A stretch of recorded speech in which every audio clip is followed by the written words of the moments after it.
भगवान के चरणामृत को पीने की योग्यता तब प्राप्त होती है जब संत और आचार्य का चरणामृत व्यक्ति ले ले। संत का चरणामृत नहीं लिया, आचार्य का चरणामृत नहीं लिया, तो भगवान के चरणामृत लेने का अधिकार ही नहीं होता। और भगवान के चरणामृत से जितना जीवों के जीवन में परिवर्तन और कल्याण होता है, उससे कई गुना ज्यादा परिवर्तन कल्याण संत महापुरुषों के चरणोदक से होता है।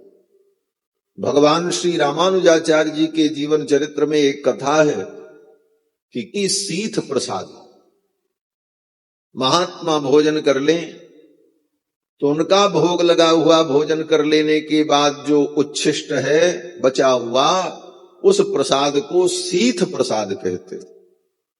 साधु समाज में, हमारे वैष्णव परंपरा में उसको सीथ प्रसाद कहा जाता है, कहीं कहीं सीथ प्रसाद भी कहते, सीथ प्रसाद। और वो प्रसाद बोले महाप्रसाद है। भगवान को भोग लगे तो प्रसाद, और भगवान के भोग लगने के बाद जब संत लोग उसे पाले तब वो महाप्रसाद। और शास्त्र में तो यहां तक कहा गया, स्वयं भगवान कहते हैं कि मेरे भोग लगने के बाद जब संत लोग पा लेते हैं तभी वो प्रसाद होता है। क्यों? बोले भगवान के सामने जब हम भोग रखते हैं तो भगवान उस भोग को अपनी दृष्टि से ग्रहण करते। स्वयं भगवान कहते हैं कि नैवेद्यम पुरतो मह्यम गृह्यते चक्षुषा मया। जब मेरे सामने कोई नैवेद्य भोग लगाता है तो गृह्यते चक्षुषा मया, अपने नेत्रों से उस भोग को मैं ग्रहण करता हूं। तो भक्त ने कहा, महाराज जब नेत्र से आप भोग ग्रहण करते हैं तो रस कैसे मिलता होगा? रस तो जीभ से मिलता है। 56 व्यंजन बने, उसमें षडरस व्यंजन, तो षडरस व्यंजन का स्वाद तो जिह्वा से मिलता है, आंख से तो आपको स्वाद नहीं मिलता होगा, ग्रहण भले कर ले। तो भगवान ने कहा, हां, नैवेद्यम पुरतो मह्यम गृह्यते चक्षुषा मया, रसम तो वैष्णव जिह्वाग्रे गृह्णामि कमलोद्भव। हे ब्रह्मा जी, जब उस भोग प्रसाद को वैष्णव लोग पाते हैं तब उन वैष्णवों की जिह्वा के माध्यम से मैं भी रस को ग्रहण कर लेता हूं। तो भगवान को भोग लगने के बाद जब वैष्णव महात्मा संत जन पाए, भगवान के भक्त पाए, तब सच्चा भोग भगवान को लगता है और तब वो महाप्रसाद बन जाता है। तो श्री नाभादास जी महाराज संतों का चरण प्रक्षालन करके चरणामृत लेते और उनकी सीत प्रसाद लेते। उसका परिणाम हृदय में रीत की प्रीति की रीति और प्रीति का स्वरूप, भक्ति का स्वरूप प्रकट हो गया। श्री भागवत जी में प्रसंग है कि देवर्षि नारद ने जब अपने पूर्व जन्म का वृत्तांत वेदव्यास जी को सुनाया तो उस प्रसंग में नारद जी ने कहा कि पूर्व जन्म में मैं बालक था,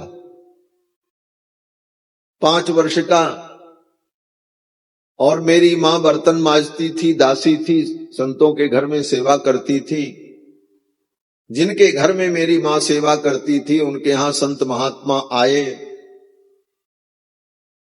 उन संत महात्माओं का दर्शन करके, उनका सत्संग पाकर के धीरे धीरे मेरा मन विषयों से मुक्त होने लगा। और एक दिन मैंने उन संतों का उच्छिष्ट प्रसाद पा लिया। कैसे पा लिया? बोले महात्मा लोग पा रहे थे तो देख के मन में हो रहा था हमको भी मिल जाए। तो महात्माओं ने अनुमति दे दी, बोले ठीक है। उनके पा लेने के बाद पात्र में जो बचा था, जो लगा था, उसको हमने पा लिया। उच्छिष्ट लेपान अनुमोदितो द्विजयी, वो भी उनसे अनुमोदन लेकर। मान लो संतों के अपने अपने अलग अलग नियम होते, कौन से संत किस नियम का पालन कर रहे हैं और आप किस नियम का पालन कर रहे हो, आपका नियम उनके नियम से अगर टकरा जाए, बोले तो उस स्थिति में एक व्यक्ति का नियम टूटेगा, या तो आपका टूटे या तो उनका टूटे। तो अगर संत ने नियम बनाया है कि हम तो अपना जूठा छोड़ेंगे नहीं, किसी को देंगे नहीं, हमारे जूठे का कोई स्पर्श न करे। कितने संत तो ऐसे भावुक होते हैं, बोले अपना जूठा बर्तन भी किसी को छूने नहीं देते, स्वयं माज करके धो करके रख देते। किसी से सेवा नहीं लेना चाहिए। क्यों? बोले संत से सेवा लें, या भी एक अपराधी। साधुन सन करवावहि सेवा, जिनके यह आचरण भवानी, ते जानहु निश्चर समता। तो जो संतों का भाव है, तो किसी संत के ऐसे भी भाव कि हमारा उच्छिष्ट कोई न ले और हमारा जूठा बर्तन कोई स्पर्श न करे, हम स्वयं माज करके धो करके रख दें। तो ऐसे संत अगर हैं तो उनका उच्छिष्ट तो आप ले नहीं सकते। तो किसी का भी उच्छिष्ट शीत प्रसाद अगर संत का लेना है तो उनकी अनुमति हो, उनका अनुमोदन हो, तभी। कहते हैं नारद जी, उच्छिष्ट लेपान अनुमोदितो दुजैहि सकृत्स्म भुंजे तदपास्त किल्बिषः। और जब प्रसाद लिया तो एक बार उन संतों का शीत प्रसाद लिया, उसका परिणाम मेरे सारे पाप नष्ट हो। सकृत्स्म भुंजे, सकृत्स्म माने एक बार, तदपास्त किल्बिषः, जितने किल्बिष थे, जितने पाप थे, वो सब समाप्त हुए। और केवल पाप ही नहीं समाप्त हुए, एवं प्रवृत्तस्य विशुद्ध चेतसस् तद्धर्म एवात्म रुचि प्रजायते। संत के शीत प्रसाद के सेवन से पाप नष्ट हो गए और विशुद्ध धर्म में, भागवत धर्म में हमारी प्रवृत्ति हो गई। और इसके साथ साथ भागवत धर्म में, भगवान की कथा में, भगवान के सेवा में हमारी रुचि दृढ़ हो गई। तो हमारी रुचि भगवान की सेवा में, भागवतों की सेवा में दृढ़ हो और हमारे पाप नष्ट हो, इसलिए संतों का शीत प्रसाद ये साधक है, ये साधना है। लेकिन व्यक्ति कहेगा, अरे हम जूठा लें, हम जूठा खाएं। अरे जूठा तो तुम ऐसे भी खाते हो, होटल में खा रहे हो तो जूठा ही खा रहे हो, होटल में खा रहे हो तो जूठा ही खा रहे हो। श्री व्यास जी महाराज एक भक्त हुए, वो तो कहते हैं कि जो तुम भोजन खाते हो अगर उसका विचार करो, थाली में भोजन परोसा जाता है तो अक्सर कहीं न कहीं से मक्खी आकर के बैठ ही जाती, फिर उड़ भी जाती है। कितनी खाद्य वस्तुओं पर, मिठाइयों पर मक्खियां बैठती हैं और फिर उड़ जाती हैं। व्यास जी कहते हैं, भोजन पर माखी मूतत है ताको रुचिसों खात। वो मक्खी उसी भोजन पर मूत करके और मल त्याग करके चली जाती है बैठ करके, और उसे खा लेते हो, तब विचार नहीं आता। और संत का, भागवत का उच्छिष्ट ग्रहण करना हो तो घृणा आती है। व्यास जी कहते हैं, जूठन जेन भगत की खात, तिनके बदन सदन नरकन के जे हरि जनन घिनात। संतों के शीत प्रसाद से जिसको घृणा हो, वो व्यक्ति नरक का प्राणी है, वो नारकीय प्राणी। जिनके मुख कूकर सूकर के भक्ष अभेक्ष ही पोषत गात। कूकर सूकर का जूठा, पशुओं के द्वारा उच्छिष्ट किया गया पदार्थ व्यक्ति खा लेता, लेकिन संत का उच्छिष्ट लेना हो तो भक्तन को चरणोदक अचवत अभिमानी जरि जात। भगवान के भक्त का चरणामृत लेना हो तो व्यक्ति सोचता है, हम क्या चरणामृत लें, इनका चरण धो करके पिए। अभिमान के कारण वो नहीं कर पाता। इसीलिए बार बार ये बात कही जाती है कि भक्ति में सबसे बड़ा बाधक तत्व अगर कोई होता है तो अभिमान होता है। अभिमान दूर। नाभादास जी महाराज संतों की सेवा करते और संतों का शीत प्रसाद और चरणोदक लेते। इसका परिणाम बोले प्रीति की रीति उनके हृदय में प्रकट हुई और ऐसा प्रकाश हुआ कि उनकी भक्ति, उनका ज्ञान उत्कर्ष को प्राप्त हो गया। भई बड़े वारिता को पावे कौन पारावार। भई बड़े वारिता को पावे कौन पारावार। जैसो भक्ति रूप सो अनूप गिरा गायो है।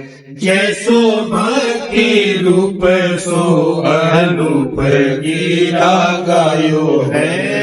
जैसो भक्ति रूप सो अनूप गिरा गायो है। जैसो भक्ति रूप सो अनूप गिरा गायो। फिर तो नाभादास जी की अनुपम वाणी प्रकट हुई इस भक्तमाल रूपी ग्रंथ के रूप में, जिसको हम सभी लोग अनुभव करते हैं। और ये भक्तमाल क्या है?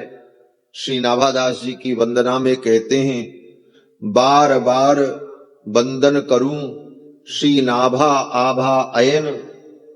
काढ़्यो गाभा वेद को भक्तमाल रस देन। श्री नाभादास जी ने वेद के रहस्य को, वेद के सार को भक्तमाल के रूप में प्रस्तुत किया, जो रस हम सभी लोग अनुभव करते हैं। गुरु जी ने आज्ञा दी भक्तों का चरित्र गाओ। तो नाभादास जी जब भक्तों का चरित्र गाने चले तो गुरु जी से कहा, हम कैसे भगवान के भक्तों का चरित्र जान पाएंगे? भक्तों का स्वभाव अलग अलग प्रकार का होता है, भक्तों के नियम अलग अलग होते हैं, भक्तों का स्वरूप अलग अलग होता है, मैं कैसे पार पाऊंगा?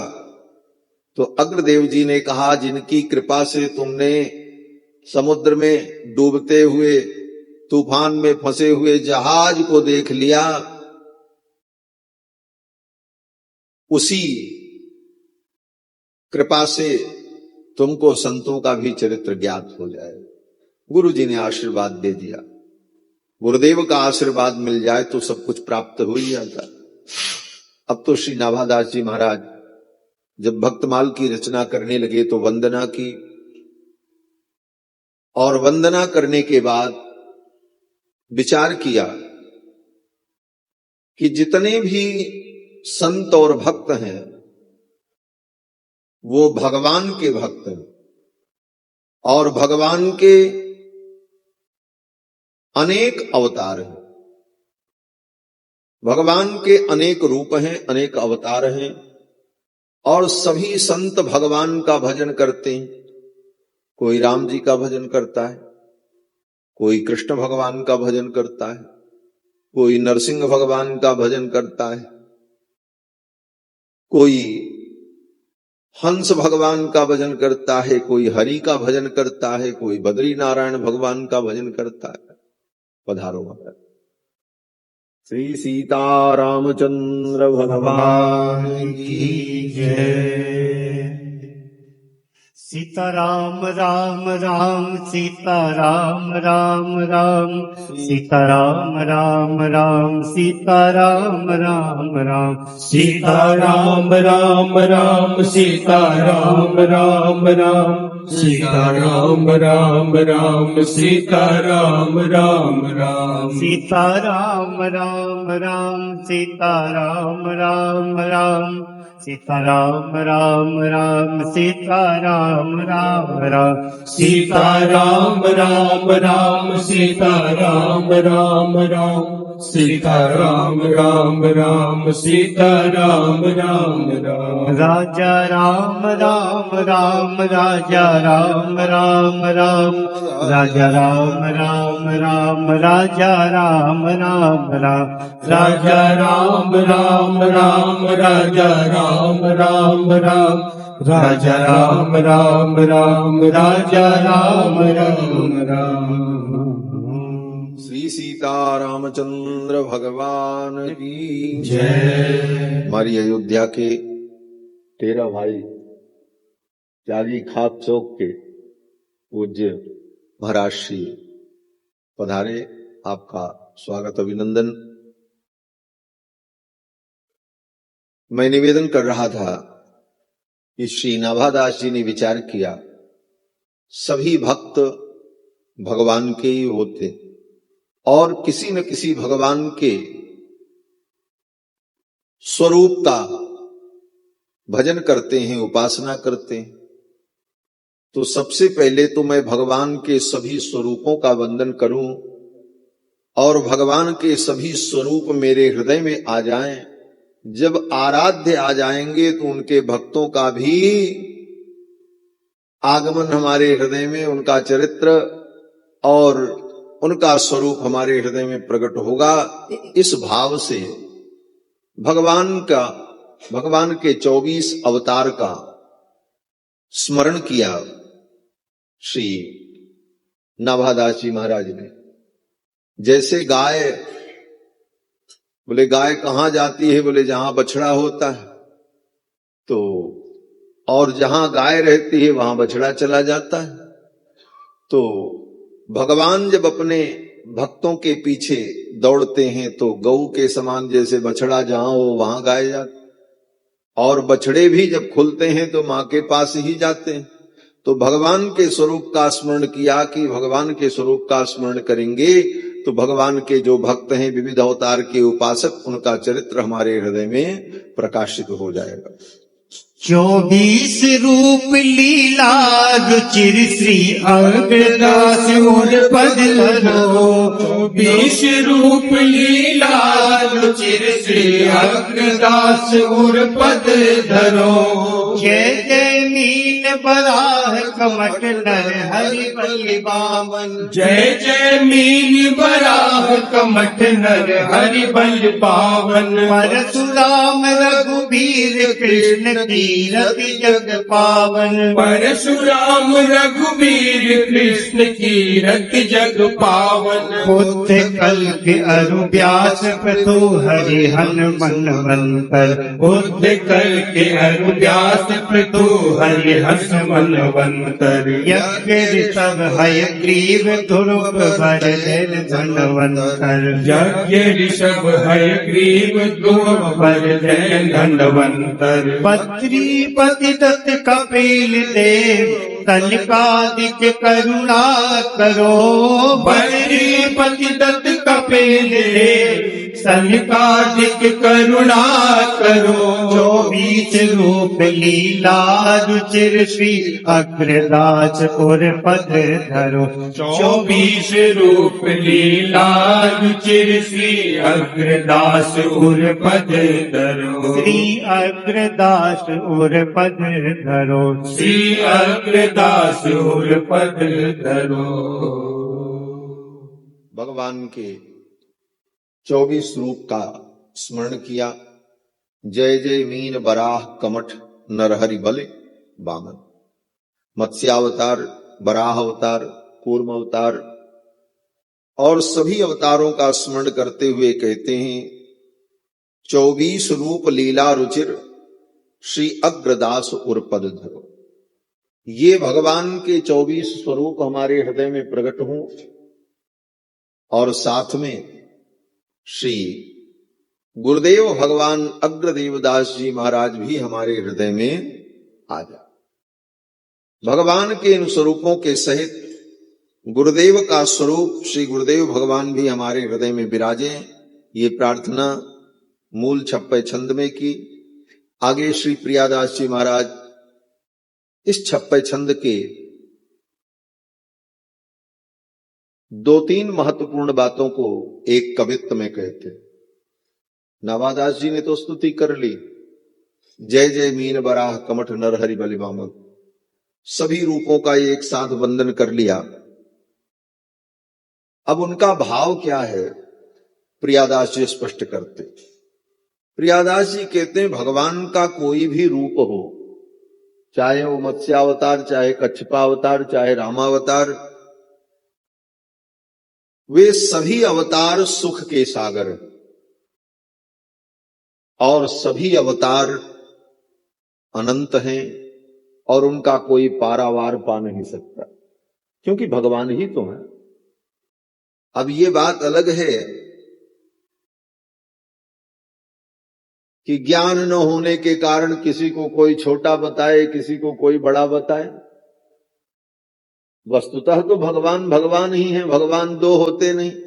ये भी नहीं होता कि भगवान में से निकल करके कोई थोड़ा सा भगवान अलग हो गया हो, क्योंकि वो तो अभेद्य हैं, अकाट्य हैं, अखंड हैं। जब भी भगवान जहां रहते हैं पूर्ण ही होते हैं, वो कभी अपूर्ण होते नहीं। पूर्णमद पूर्णमिदम पूर्णात् पूर्णमुदच्यते पूर्णस्य पूर्णमादाय पूर्णमेवावशिष्यते।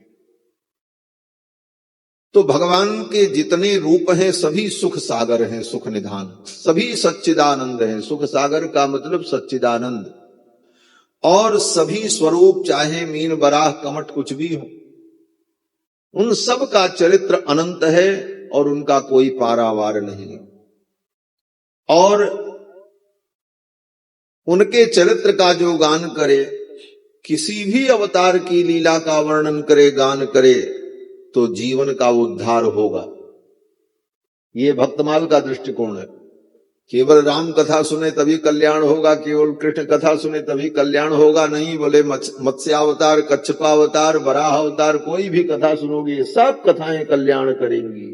भगवान के सभी रूप शाश्वत हैं।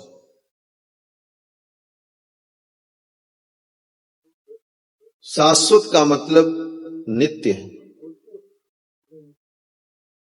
नित्य का मतलब जो हर काल में विद्यमान हो उसको नित्य कहते। नित्य का यही मतलब होता है। अगर ये मानो कि श्री राम जी त्रेता युग में अवतरित हुए तो उसके पहले राम जी नहीं थे या वो राम रूप नहीं था। अगर ये भी मानो कि भगवान तो थे लेकिन भगवान का राम रूप नहीं था त्रेता के पहले, तो ये अपराध हो जाएगा। और बाद में 11,000 वर्ष बाद भगवान चले गए तो वो रूप उनका नहीं रहा, बोले यह भी अपराध हो जाएगा। ऐसा भगवान के सभी रूप दिव्य, शाश्वत और नित्य हैं, सनातन हैं। जब राम जी का अवतार नहीं हुआ था उसके पहले सतयुग में भी भक्त प्रहलाद राम जी का गुणगान करते थे। वर्णन, हिरण्यकशिपु ने पूछा इस आग में तुम जले नहीं, तो प्रहलाद जी ने यही कहा राम नाम जपताम कुतो भयम। तभी राम जी का कोई कहे द्वापर युग में भगवान कृष्ण प्रकट हुए, उसके पहले कृष्ण स्वरूप नहीं था, ये अवतार तो द्वापर में हुआ। बोले भगवान श्री कृष्ण का स्वरूप भी नित्य है, भगवान वासुदेव सनातन नित्य हैं। और सतयुग में देखो स्वयंभू मनु और शत्रुपा ने वासुदेव मंत्र का ही जप किया।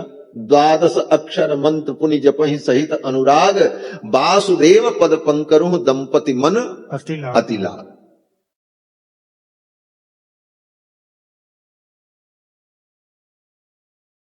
तो कहने का तात्पर्य कि भगवान के सभी रूप नित्य हैं। नित्य का मतलब हर काल में है और शाश्वत हैं और सुख के सागर हैं और जीव का कल्याण करने वाले हैं। अब भक्त की रुचि, जिस रुचि में, जिस भगवान के स्वरूप में भक्त की रुचि हो जाए, जिनमें उनका मन लग जाए, उन्हीं से उन भक्तों का कल्याण हो जाता है।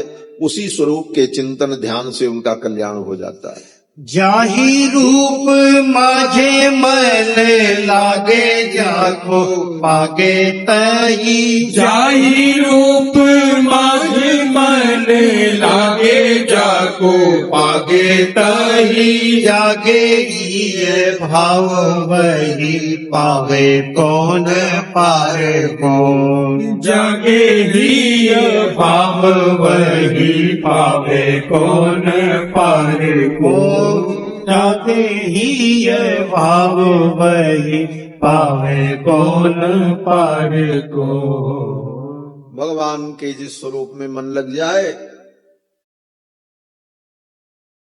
तो भक्त उसी में, उसी स्वरूप का ही आर पार नहीं पाते और उसी में अपने चित्त मन को लगाए रहते हैं। आगे प्रियादास जी कहते हैं, सभी हैं नित्य ध्यान करत प्रकाशे चित्त। भगवान के सभी स्वरूप नित्य हैं और दिव्य हैं। जिस स्वरूप का आप ध्यान करो वही स्वरूप आपके हृदय में प्रकाशित होगा। अब जैसे भागवत में वर्णन है, कल की अवतार कलयुग के अंत में होगा। अभी कम से कम 4 लाख वर्ष बाद होगा। 4,32,000 वर्ष कलयुग की आयु है, जिसमें अभी 5,100 कुछ वर्ष बीता है। तो 4 लाख वर्ष बाद कल की भगवान का अवतार होगा। लेकिन कल की भगवान आज भी हैं, और जो भक्त उनके स्वरूप का ध्यान करे उनके हृदय में उनका प्रकाश होगा। और 24 अवतार में उनका वर्णन किया। तो सभी नित्य ध्यान करत प्रकाशें चित्त। भगवान के सभी रूप दिव्य हैं, नित्य हैं और सभी चित्त में प्रकाशित हों। जैसे रंग पावे वित्त जो पे जाने सार को। और जिस स्वरूप में व्यक्ति का मन लग जाए उसके लिए वह स्वरूप ही परम प्रिय और सर्वस्व है। अब कोई कहे कि नहीं नहीं, एक बड़ी अच्छी बात प्रियादास जी कहते हैं जिससे हमारे मन की शंका मिट जाएगी। कुछ लोग कहते हैं महाराज भगवान तो मछली भी है और कछुआ भी है, मत्स्यावतार कछुआ अवतार, लेकिन स्वरूप तो मछली का है, कछुआ का है। राम जी का स्वरूप दिव्य है, कृष्ण भगवान का स्वरूप दिव्य है। मछली कछुआ को, ऐसी तिर्यक योनि को, जल जंतु की योनि को हम कैसे अच्छा मान ले, उसमें हमारी रुचि कैसे हो। तो प्रियादास जी कहते हैं जैसे बाल टेढ़ा होता है तो बाल के उस टेढ़ेपन को कुरूपता नहीं कहा जाता, अभी तो उसको उसकी विशेषता कही जाती है। किसी के बाल घुंघराले हों तो वो घुंघरालापन जो है वो दोष नहीं है, वो बल्कि उसकी सुंदरता है। उसी प्रकार मत्स्यावतार, वराह अवतार, शुक्रावतार, यह भी भगवान की एक विशेषता है और भगवान की लीला में, उनके अवतार में ये सुंदरता है। केसनी कुटिलताई ऐसे मीन सुखदाई। केसनी कुटिलताई ऐसे मीन सुखदाई। अगर सूर्य भाई बसो और हार को। अगर सूर्य भाई बसो और हार को। अगर सुरित भाई बसो और हार को। भगवान के सभी स्वरूप नित्य और दिव्य, ये कहते हुए आगे श्री नाभादास जी महाराज ने भगवान के चरण कमल के जो चिन्ह हैं उन चिन्हों की वंदना की। भगवान की वंदना करने के बाद चरण चिन्हों की वंदना की, क्योंकि भगवान इतने रूपों में हमारे हृदय में विराजेंगे तो चरणों से चलकर आएंगे और उनके चरण हमारे हृदय में पड़ेंगे। और भगवान के जो चरण चिन्ह हैं वह जीव का विविध प्रकार से कल्याण करने वाले हैं। और भगवान के चरण चिन्हों का चिंतन करने पर जीव अज्ञान से मुक्त होकर, पाप से मुक्त होकर परम पवित्र हो जाता है। आचार्यों ने जब जब भगवान के चरण का ध्यान किया है तो चरण के चिन्हों का स्मरण किया है। ऐसे ही चरण का ध्यान नहीं, चरण चिन्हों का ध्यान करते हुए भगवान के चरण का ध्यान। आचार्य श्री यामुन मुनि कहते हैं, कदा पुनः शंख रथांग कल्पक ध्वजार विंदांग कुशवज्र लांछनम त्रिविक्रमत्वचरणाम्बुजद्वयम् मदीय मूर्धान मलंकरिष्यति। हे भगवान, जिन आपके चरणों में शंख चक्र, भगवान के चरणों में भी शंख चक्र के चिन्ह रहते, कदा पुनः शंख रथांग कल्पक ध्वजा, कल्प वृक्ष का चिन्ह ध्वजा, कुश, अंकुश, स्वस्तिक, इन सारे चिन्हों से अलंकृत भगवान के जो चरण हैं उसका ध्यान किया। एक छप्पे छंद में सब चिन्हों का स्मरण करते हुए प्रार्थना करते हैं कि चरण चिन्ह रघुवीर के संतनि सदा सहायक है। रघुनाथ जी के चरण के ये जो चिन्ह हैं संतों के सहायक हैं, संतों के रक्षक हैं। चरण चिन्ह रघुवीर के संतन सदा सहायका, चरण चिन्ह रघुवीर के संतन सदा सहायका। अंकुश अंबर कुलिस कमल जब ध्वजा धेनु पद, अंकुश अंबर कुलिस कमल जब ध्वजा धेनु पद। शंख चक्र स्वस्तिक जम्बु फल कलश सुधाहित, शंख चक्र स्वस्तिक जम्बु फल कलश सुधाहित। अर्धचंद्र सठ कोण मीनु बिंदु ऊर्ध्वरेखा, अर्धचंद्र षट कोण मीन बिंदु रेखा। अष्ट कोण त्रिकोण इंद्रधन पुरुष विशेखा, अष्ट कोण त्रिकोण इंद्रधनु पुरुष विशेखा। सीतापति पद नित बसत एते मंगलदायिका, सीतापति पद नित बसत एते मंगलदायका। चरण चिन्ह रघुवीर के संतन सदा सहायका, चरण चिन्ह रघुवीर के संतन सदा सहायका। हाँ संतन सदा सहायका, हाँ संतन सदा सहायका। भगवान के जो चरण चिन्ह हैं ये संतों की, भगवत भक्तों की सहायता करते। अब एक एक चरण चिन्ह की व्याख्या और उन चरण चिन्हों से संतों की क्या सहायता होती है, भक्तों की, वो तो आप पढ़ करके जानना। हम केवल एक दृष्टिकोण बताते हैं बस।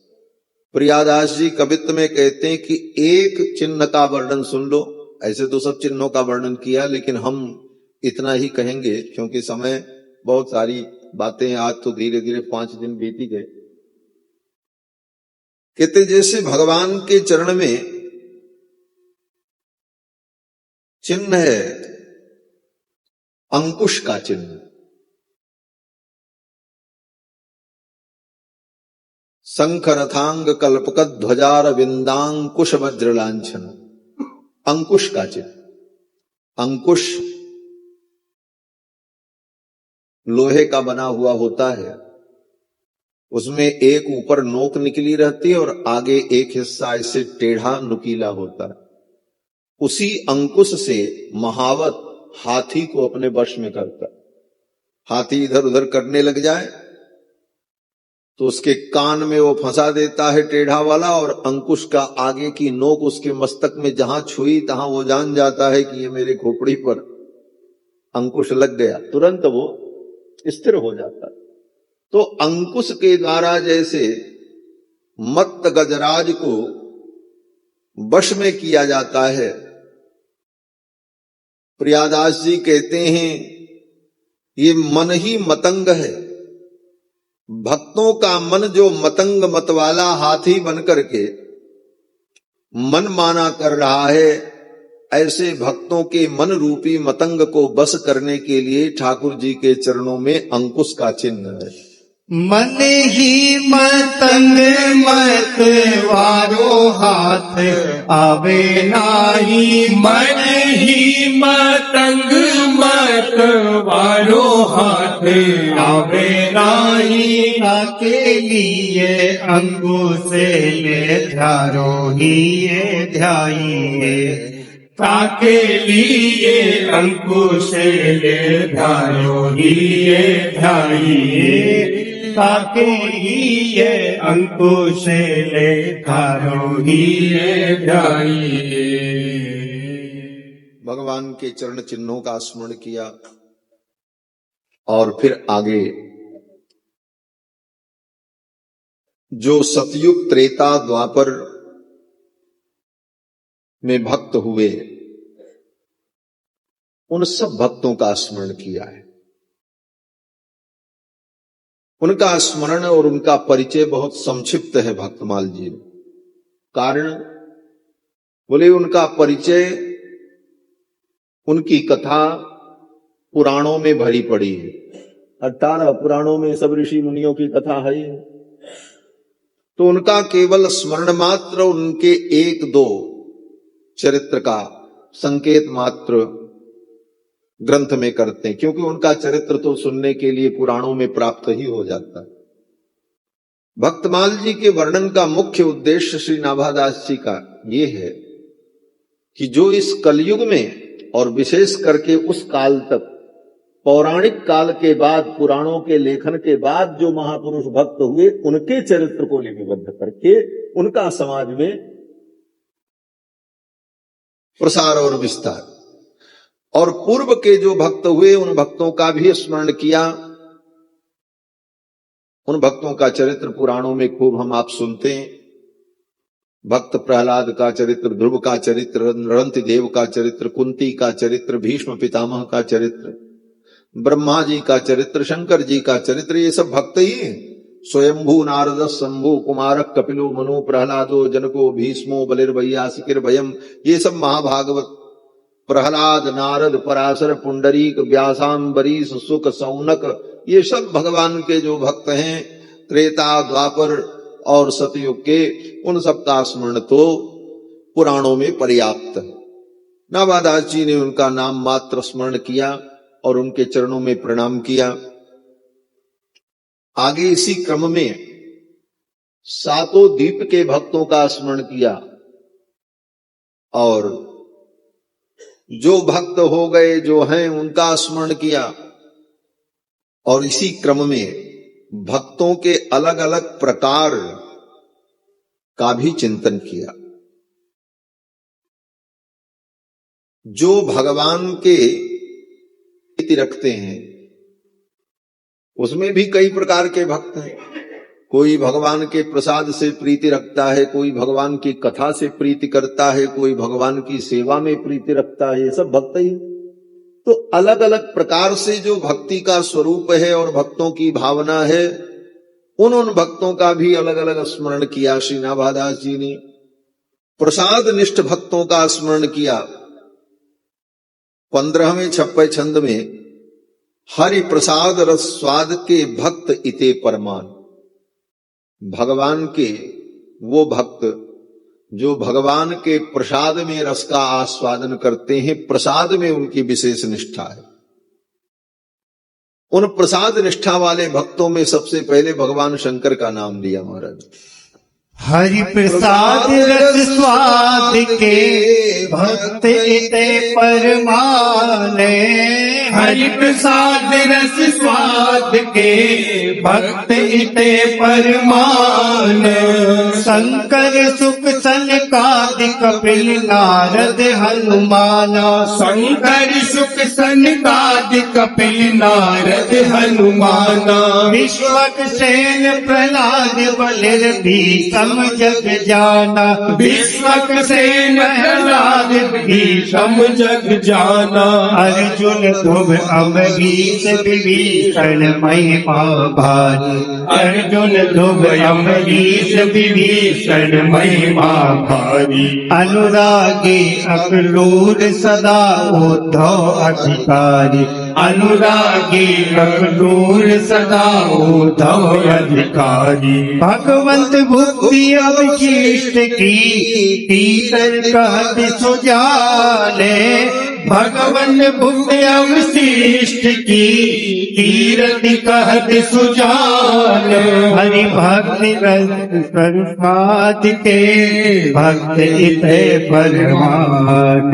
हरि प्रसाद रस स्वाद के भक्त इते परमान। हाँ भक्त इते परमान। हाँ भक्त इते परमान। भगवान भक्तों में पहले शंकर जी का नाम लिया। शंकर जी का नाम क्यों लिया? बोले कथा प्रसिद्ध है। भगवान आया तो भगवान शंकर पाने जा रहे थे, पार्वती जी को दिया। पार्वती जी ने कहा अभी हमने विष्णु सहस्त्र नाम का पाठ नहीं किया है, बिना पाठ किए कैसे खा लें? बोले भगवान का प्रसाद तो पहले पालो। प्रसाद के लिए कहा गया प्राप्ति मात्रेण भोक्तव्यम। प्राप्ति मात्रेण भोक्तव्यम नात्र काल विचारणा। भगवान के प्रसाद में काल का विचार नहीं करना चाहिए, मिले तो उसी समय उसे ग्रहण कर ले। तो भगवान शंकर ने तो ग्रहण कर लिया। पार्वती जी ने कहा हम बाद में करें, विष्णु सहस्त्र नाम का पाठ कर ले। भगवान भोलेनाथ ने कहा देवी जब तक विष्णु सहस्त्र नाम का पाठ करोगी बहुत विलंब हो जाएगा। ऐसा करो एक बार राम कह लो और प्रसाद पालो, फिर बाद में पाठ करना। बोले एक बार राम कहने से क्या होगा? बोले एक बार राम नाम का उच्चारण कर लोगी तो विष्णु सहस्त्र नाम के पाठ का फल प्राप्त हो जाए। राम रामेति रामेति रमे रामे मनोरमे सहस्त्र नाम तत्तुल्यम राम नाम वरानने। तो भगवान शंकर के कहने पर पार्वती जी ने प्रसाद पा लिया। जप जेई पिय संग भवानी हर्षे हेत हेर हर ही को किय भूषण तिय भूषण तिय। तो भगवान के प्रसाद की निष्ठा भगवान शंकर और बाकी जितने भक्त हैं सुख सनकादि कपिल नारद हनुमान, इसमें एक भक्त विश्वक्सेन का नाम लिया। और भक्तों को तो सामान्यतया सभी लोग नाम सुनते हैं, प्रहलाद, बलि, भीष्म, अर्जुन, ध्रुव, अम्बरीश। ये विश्वक्सेन कौन है? कहते हैं विश्वक्सेन प्रहलाद बलि भीष्म जग जाना। विश्वक्सेन भगवान नारायण के प्रमुख पार्षद है और ये भगवान के वैकुंठ की नारायणी सेना के सेनापति हैं, सेनेश हैं, सेनापति।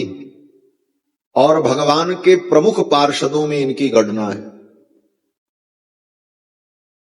इनकी अनुमति के बिना भगवान का कोई कैंकर्य प्रारंभ नहीं होता। आगम शास्त्र में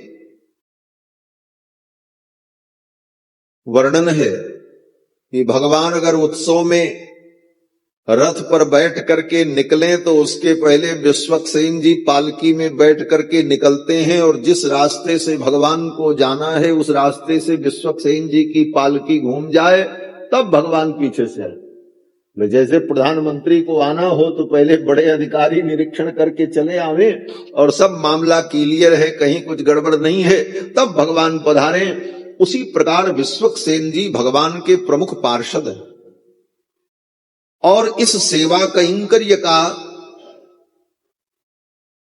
फल उन्हें क्या मिलता है? बोले उन्हें फल मिलता है कि जो कुछ भगवान को समर्पित होता है, भगवान को समर्पित होने के बाद पहले विश्वक्सेन जी को प्राप्त होता है। प्रधान पार्षद हैं भगवान के विश्वक्सेन जी।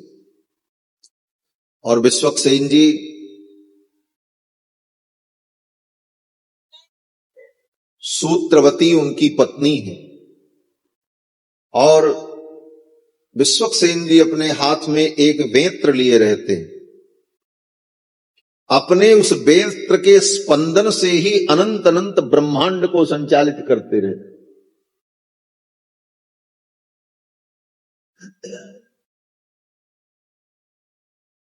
हमारे यहां कहते हैं कि भगवान के दो पार्षद दो काम चलाने के लिए नियुक्त किए। वैकुंठ की संपूर्ण व्यवस्था विश्वक्सेन जी के हाथ में रहती और संपूर्ण सृष्टि की व्यवस्था भगवान के प्रमुख पार्षद जो सुदर्शन चक्र हैं उनके पास रहती। क्यों बोले संसार चक्र है। संसार चक्र कैसे चलेगा और इस संसार चक्र से किसको मुक्ति देना है, ये चक्रराज के हाथ में रहता है। भगवान के जो प्रमुख पार्षद चक्रराज हो। इसीलिए परंपरा है जब तक चक्र का संबंध नहीं होगा तब तक संसार चक्र छूटेगा नहीं। इसीलिए वैष्णव दीक्षा के समय में तप्त चक्र दिया जाता है। और कथा में भी आप देख लो, भगवान के पार्षद जय विजय सनकादिक के शाप से 3 जन्म राक्षस बने।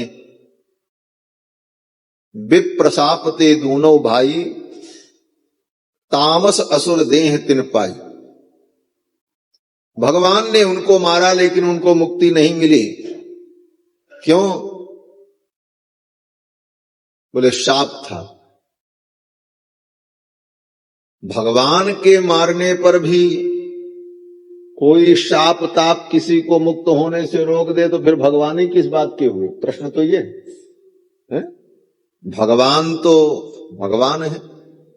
भगवान अगर मुक्ति देना चाहते हैं तो किसी का शाप रोक पाएगा, किसी का वरदान रोक पाएगा? भगवान से बड़ा किसी ऋषि मुनि का शाप वरदान होता है? लेकिन नहीं। भगवान के दृष्टि में भगवान सब मर्यादाओं की रक्षा करते हैं, तो भगवान ने सोचा इन ऋषि मुनियों के वचन की भी मर्यादा बची रह जाए।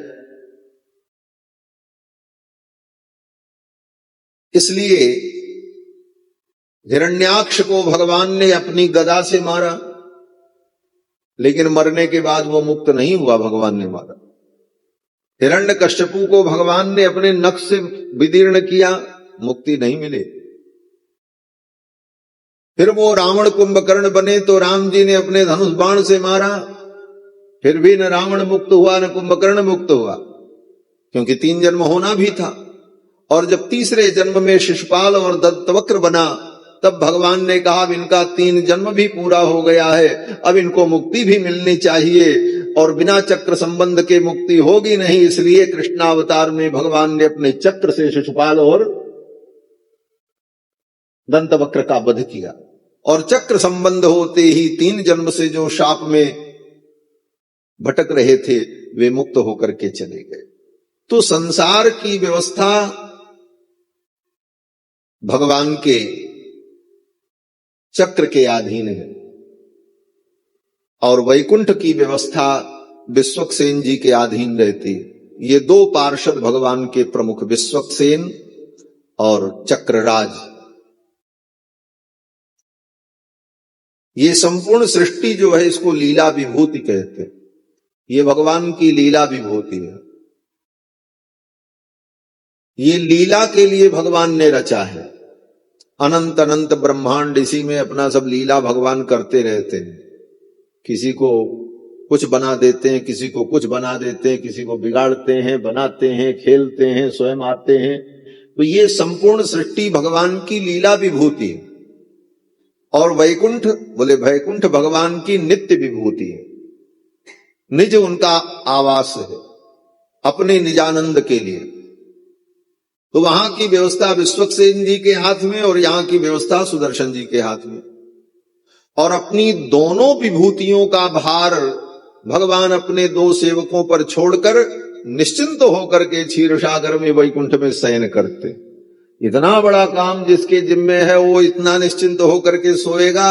कहते हैं अपनी सारी जिम्मेदारी भगवान ने सुदर्शन और विश्वक्सेन पर छोड़ दी है, और ये दोनों सारी व्यवस्था संभालते रहते हैं। और ये संपूर्ण सृष्टि लीला विभूति और नित्य विभूति में सब कुछ होता रहता है। तो ये विश्वक्सेन जी भगवान के प्रमुख पार्षद हैं। विश्वक्सेन प्रहलाद बलि भीषम जग जाना।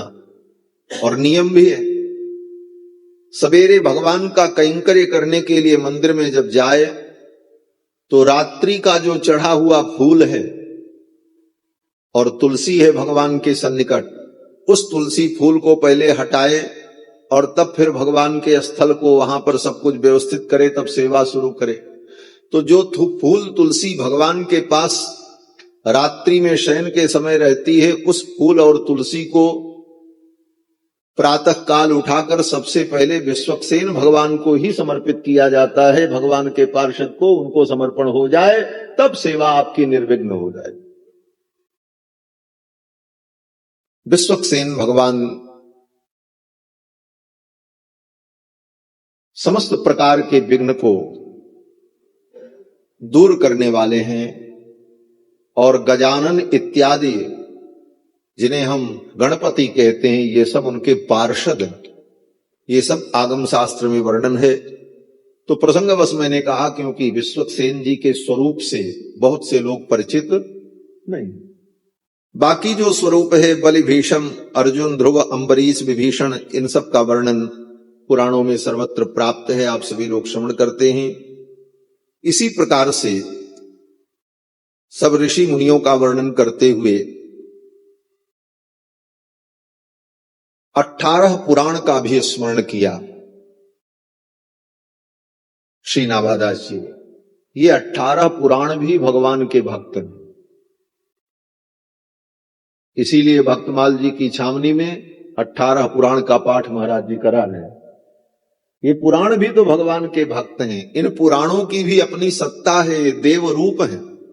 और भगवान के धाम में ये सभी पुराण दिव्य रूप से रहकर भगवान का गुणगान करते रहते, और इन सब का देव स्वरूप है महाराज। तो सभी पुराण ये भी नित्य हैं। हाँ, ये भी जान, ऐसा नहीं है कि द्वापर युग में वेदव्यास जी ने पुराण बनाया तो उसके पहले पुराण नहीं था। उसके पहले सब पुराण थे। सभी पुराण नित्य हैं। और ये पुराण विद्या सनातन विद्या है। पुराण विद्या सनातनी, ये सनातनी विद्या है। सारे पुराण ब्रह्मा जी के पास ही रहते हैं। बड़ी सुंदर एक कथा है, जैसे ब्रह्मा जी के 4 मुख में चारों वेद रहते हैं। ब्रह्मा जी के पहले 5 मुख था। 4 मुख से 4 वेद और 5वें मुख से पुराण का पाठ करते थे ब्रह्मा। जैसे वेद नित्य, ऐसे पुराण भी नित्य। तो वेद तो सब लोग सुन लें, लेकिन वेद के कर्मकांड और गंभीर रहस्य को सब व्यक्ति समझ नहीं पाता और सब अधिकारी नहीं होते। और पुराण, बोले पुराण सभी सुने और सभी पढ़ें और सब उसके अधिकारी होते हैं। और पुराण में अनेक प्रकार की ललित लीलाओं के द्वारा तत्व ज्ञान का उपदेश किया जाता है। तो पुराण सुन करके व्यक्ति को तत्वबोध बड़ी सरलता से हो जाता है। तो ब्रह्मा जी अपने 5वें मुख से जब पुराण का पाठ करते तो पुराण सुन सुन करके संसार के प्राणी मुक्त हो करके वैकुंठ जाने लगे। 1-2 नहीं महाराज, खेप खेप भोग भाव में के मुख से 5वें मुख से पुराण का वर्णन हो रहा था। तो सब लोग, देवता लोग सोचे सारी सृष्टि ऐसे मुक्त हो जाएगी तो हमारी पूजा कौन करेगा। देवता तो चाहते हैं किसी को मुक्ति न मिले। गोस्वामी जी ने उत्तरकांड में वर्णन किया है महाराज, इंद्रिय द्वार झरोखन नाना। इंद्रियों में, एक एक इंद्रियों में ये देवता बैठे हैं, इंद्रियों के अधिष्ठाता बन करके। और करते क्या हैं, बोले संसार के विषय की बयार आती है तो दरवाजा खोल देते हैं, आने दो। क्यों, बोले ये माया में और विषय वासना में पड़ा रहेगा तो हम भी इसी के साथ भोग करते रहेंगे और हमारी पूजा भी संसार में चलती रहेगी। इस प्रकार से ये देवता तो चाहते कि मुक्ति न हो। तो सब देवताओं ने जाकर के, अब ब्रह्मा जी ही मुक्ति बांट रहे थे, पुराण का पाठ करते हुए। तो अब ब्रह्मा जी से क्या कहें, भगवान के पास जाने का साहस नहीं था। भगवान के पास पहुंचे तो कैसे पहुंचे। ब्रह्मा जी भी जाते हैं तो क्षीर सागर के तट पर खड़े होकर के पहले स्तुति करते हैं, ध्यान करते हैं, तो भगवान का मन करेगा दर्शन देंगे, और नहीं तो ब्रह्मा जी वहीं से स्तुति करके चले आए। रामायण में तो वर्णन है कि ब्रह्मा जी ने स्तुति की तो भगवान प्रकट हो गए, आकाशवाणी हुई, और आकाशवाणी में भगवान ने कहा जन डर पहुं मुनि शुद्ध सुरेशा। और कृष्णावतार के प्रसंग में ब्रह्मा जी क्षीर सागर के तट पर गए, स्तुति की, लेकिन भगवान ने दर्शन नहीं दिया, आकाशवाणी भी नहीं हुई। केवल हृदय में प्रेरणा हुई, हृदय में ये संकेत मिला कि जाओ धरती को समझा दो, मैं अवतार दूंगा। तो ब्रह्मा जी भी स्तुति करके चले आते हैं भगवान के क्षीर सागर के तट पर। भगवान की मर्जी, दर्शन दे तो दे, न दे तो न दे। क्यों बोले परम स्वतंत्र, न सिर पर कोई हो तो परम स्वतंत्र है, किसी के अधीन थोड़ी है भगवान। फिर तो अब भगवान के पास जाने की हिम्मत नहीं देवताओं की, और जा भी नहीं सकते। तो गए कहां, बोले भगवान शंकर के पास गए, और भगवान शंकर को जाकर के थोड़ा नमक मिर्ची लगा करके सुनाई देवताओं ने। बोले महाराज आप विश्वनाथ हैं। बोले हाँ। बोले विश्वनाथ आप तब रहेंगे जब विश्व रहेगा, जब विश्व ही नहीं रहेगा तो विश्वनाथ किस बात। बोले विश्व को क्या हो गया। देवताओं ने कहा ब्रह्मा जी अपने 5वें मुख से पुराण का पाठ कर रहे हैं, और लाखों लाखों की संख्या में जीव मुक्त होकर के वैकुंठ जा रहे हैं, और जब सारी दुनिया खाली हो जाएगी, सब मुक्त ही हो जाएंगे, तो कहां विश्व बचेगा। काहे को आप विश्वनाथ रहोगे, आप इस पर नियम लगाओ। भगवान शंकर को थोड़ा क्रोध आ गया, रुद्र देवता स्वरूप क्रोध आया। बस भगवान शंकर ने उठाया अपना त्रिशूल, और अपने त्रिशूल से ब्रह्मा के 5वें मस्तक का सिरच्छेद कर दिया, काट दिया ब्रह्मा का मस्तक। जिस मस्तक से पुराण का पाठ ब्रह्मा जी कर रहे थे। फिर तो भगवान शंकर को ब्रह्म हत्या लग गई। जब ब्रह्म हत्या लग गई, अब ब्रह्मा जी का सिर काटा तो ब्रह्म हत्या तो लगेगी। ब्रह्म हत्या भगवान शंकर के हाथ में चिपक गई महाराज, और वो छूटे नहीं ब्रह्म हत्या। पूरा शरीर भगवान शंकर का काला पड़ गया। जो कपूर के समान सुंदर गौर वर्ण है, कर्पूर गौरम करुणावतारम, जैसे कपूर सफेद होता है ऐसा श्वेत वर्ण भगवान शंकर का, लेकिन ब्रह्म हत्या चिपकते ही पूरा शरीर काला पड़ गया। अब उस ब्रह्म हत्या से मुक्ति कहां मिले। भगवान शंकर चल पड़े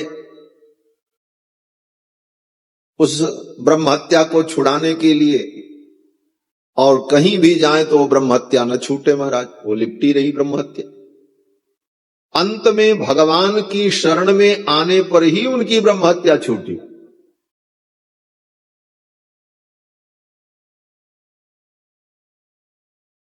वो ब्रह्म कपाल लेकर भगवान शंकर चल पड़े। देवताओं ने कहा कि जहां जाने पर ये कपाल आपका भिक्षा पात्र भर जाए वहां ब्रह्म हत्या छूटेगी। नारायण तपस्या कर रहे थे, उन नारायण से भिक्षा मांगी। भगवान नारायण ने कहा मेरे शरीर में अपने त्रिशूल का स्पर्श कराओ, और जो वैष्णव तेज प्रकट हो उसी को भिक्षा के रूप में स्वीकार कर। भगवान शंकर ने त्रिशूल का स्पर्श कराया। भगवान नारायण के शरीर से जो वैष्णव तेज प्रकट होने लगा, वो भगवान शंकर ने अपने कपाल को ऐसे लगाया, उस कपाल में भरते भरते ओवरफ्लो हो गया, कपाल भर गया। दुनिया भर घूमे, कहीं वो कपाल भरा नहीं। वहां जाकर के जब पूरा हुआ तब भगवान शंकर की ब्रह्म हत्या छूट गई। वही ब्रह्म कपाली है जहां जाकर के नारायण की कृपा से ब्रह्म हत्या से भगवान शंकर मुक्त हुए। वो कथा तो बड़ी लंबी है,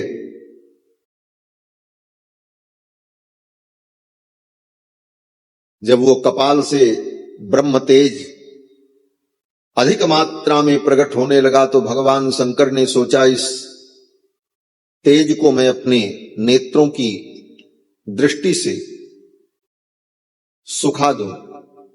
और अपने रुद्र तेज से उस वैष्णव तेज को जब शुष्क करने लगे तो वह वैष्णव तेज भी बड़ा प्रबल हो गया और उसने रूप धारण कर लिया। और रूप धारण करके वो वैष्णव तेज रुद्र तेज से युद्ध करने लगा। बड़ा लंबा वर्णन है। फिर युद्ध हुआ। युद्ध होने के बाद वो रुद्र तेज पराजित हुआ। फिर उसने जाकर के तपस्या की। तपस्या करके 1000 कवच प्राप्त करके आया और वरदान लेकर के ब्रह्मा जी से आया कि जो एक कवच हमारा तोड़ेगा वो तुरंत मर जाए। और जब 1000 कवच उसका नष्ट हो तब वो मरे। अब महाराज जब युद्ध होने लगा और इधर भगवान नारायण का तेज नर के रूप में प्रतिष्ठित, वही नारायण से नर हो गए, नर नारायण। तो कवच धारण करके युद्ध करने जब आया तो ये था कि जो एक कवच तोड़ेगा वो तो मर जाएगा। तो भगवान नारायण ने नर से कहा चलो हम दोनों मिलकर के इससे युद्ध करते हैं। एक कवच तुम तोड़ना, फिर संजीवनी विद्या से मैं तुम्हें जीवंत कर दूंगा। फिर एक कवच मैं तोड़ूंगा, फिर तुम संजीवनी विद्या का प्रयोग करके मुझे जीवंत करना। इस तरह इसके सारे कवच। फिर नर नारायण भगवान ने मिलकर के उस तेज का 999 कवच तोड़ दिया। जब एक कवच बचा तब उसने देखा कि अब तो मैं मर जाऊंगा। युद्ध छोड़ करके वो भागा और सीधे सूर्य मंडल में प्रविष्ट हो गया। और वही सूर्य मंडल में प्रविष्ट तेज जो था वो द्वापर युग में कर्ण के रूप में प्रकट हुआ, कवच कुंडल धारण किए। और तब भगवान नर नारायण ने उसको फिर कृष्ण और अर्जुन के रूप में आकर के भगवान ने उस कवच को समाप्त करके उसका वध किया। तो ब्रह्मा जी को ब्रह्म हत्या लग गई। भगवान शंकर को ब्रह्म हत्या लग गई क्योंकि शंकर जी का शिरच्छेद कर दिया। उस ब्रह्म हत्या से भी भगवान ने ही उनको मुक्त किया। ब्रह्मा जी के चारों वेदों को चुरा ले गया दैत्य, हयग्रीव नाम का दैत्य। ब्रह्मा जी अपने वेद को नहीं बचा पाए तो भगवान ने ही उस दैत्य को मार करके चारों वेद ला करके ब्रह्मा जी को दिया। हमारे आचार्य कहते हैं कि वेदापहार गुरुपातक, वेद का अपहरण जब किया राक्षस ने तो उन वेदों को ला करके ब्रह्मा को किसने दिया? बोले भगवान ने। वेदापहार गुरुपातक, अपने ही पिता को ब्रह्मा के सिर को काटने वाले भगवान शंकर, उनकी ब्रह्म हत्या से उनको किसने मुक्त कराया? बोले भगवान। वेदापहार गुरुपातक दैत्य पीड़ा द्यापद विमोचन महिष्ठ फल प्रदान ही। ब्रह्मा शंकर की भी आपत्ति में भगवान ही उनके सहायक बन करके उनकी आपत्ति का विमोचन करते हैं। यही भगवान की विशेषता है और यही भगवान का परत्व है। एक व्यक्ति ने कहा महाराज देखो, किसी व्यक्ति ने कहा कि इन तीनों में, तीनों परम तत्व के स्वरूप हैं लेकिन इन तीनों में भी प्रमुख कौन है? एक महात्मा मिले, उन्होंने बड़ा सरल उत्तर दिया। बोले बहुत ज्यादा पढ़ने लिखने की जरूरत नहीं, ये तो ऐसे ही समझ जाओगे। बोले क्यों? बोले इन तीनों में एक ने अपना चरण धुलाया और एक ने धुला और तीसरे ने उसको अपने सिर पे रख लिया। अब तय कर लो कौन श्रेष्ठ है, कौन प्रमुख है? अरे ब्रह्मा जी धोते हैं भगवान का चरण और शंकर जी उस धुले हुए चरण को, चरणोदक को, गंगा को अपने सिर पर धारण कर लेते हैं। तो श्रेष्ठता, परत्व भगवान का प्रतिष्ठित होता है। तो ऐसे भगवान की महिमा का गान करने वाले ये 18 पुराण जो हैं ये भी नित्य हैं और सनातन हैं और सभी युगों में रहते। हां, द्वापर युग के बाद इनकी विशेष आवश्यकता होती। कारण बोले लोग वेद के अनधिकारी हो जाते हैं। यद्यपि वेद से ही सबका कल्याण होता है, वेद सबका मूल है, लेकिन द्वापर युग आते आते वेद पढ़ने की योग्यता और वेद का अधिकार सबको नहीं रह जाता। इस स्थिति में व्यक्ति का कल्याण कैसे हो? तो वेदों का ही सारभूत तत्व जो पुराण है, उस पुराण को वेद व्यास जी के रूप में भगवान आकर के पुनः प्रकट करते। ये पुराण क्या है? कहते हैं इतिहास और पुराण, इसके द्वारा वेदों का ही विस्तार किया जाता है। इतिहास पुराणाभ्याम वेदम समुपबृंहये, वेदों के सिद्धांत को ही इतिहास और पुराण के द्वारा सरल करके सबके लिए प्रस्तुत किया है भगवान वेद व्यास ने। तो ये पुराण भगवान की महिमा का गान करने के लिए इन 18 पुराणों का स्मरण किया। अब सामान्य व्यक्ति की दृष्टि में सभी पुराण एक समान हैं, लेकिन अलग अलग मत में अलग अलग आचार्यों ने अपने अपने हिसाब से इनका वर्गीकरण किया। पहले तो 3 वर्गीकरण सुनो। पहला वर्गीकरण यह है कि 18 पुराण में 6 पुराण सात्विक पुराण हैं और 6 पुराण राजस पुराण हैं और 6 पुराण तामस पुराण। ये स्वयं भगवान ने ही वर्णन किया है और उनका अलग अलग नाम गिनाया है, कौन कौन राजस हैं, कौन कौन तामस हैं, कौन कौन सात्विक हैं। तो सात्विक पुराणों में पद्म पुराण, विष्णु पुराण, श्रीमद् भागवत महापुराण, ये सात्विक पुराणों की कोटि में, और राजस पुराण में ब्रह्मवैवर्तादि पुराणों का वर्णन आता है। और तमोगुणी पुराणों में अन्य जो पुराण हैं उन पुराणों का वर्णन, उन तमोगुणी पुराणों में गरुड़ पुराण का भी वर्णन आता है। तो इस प्रकार से 3 वर्गीकरण, सात्विक, राजस, तामस। इसीलिए हमारे आचार्यों ने, वैष्णवाचार्यों ने, सभी वैष्णवाचार्यों ने, चारों संप्रदाय के तत्व के निर्णय में, धर्म के निरूपण में तो सभी पुराण एक समान प्रमाण माने जाते हैं, लेकिन तत्व का निर्णय जब करना होता है, परतत्व का, उस निर्णय में सात्विक पुराण को ही परम प्रमाण मान करके निर्णय में प्रवृत्ति होती है।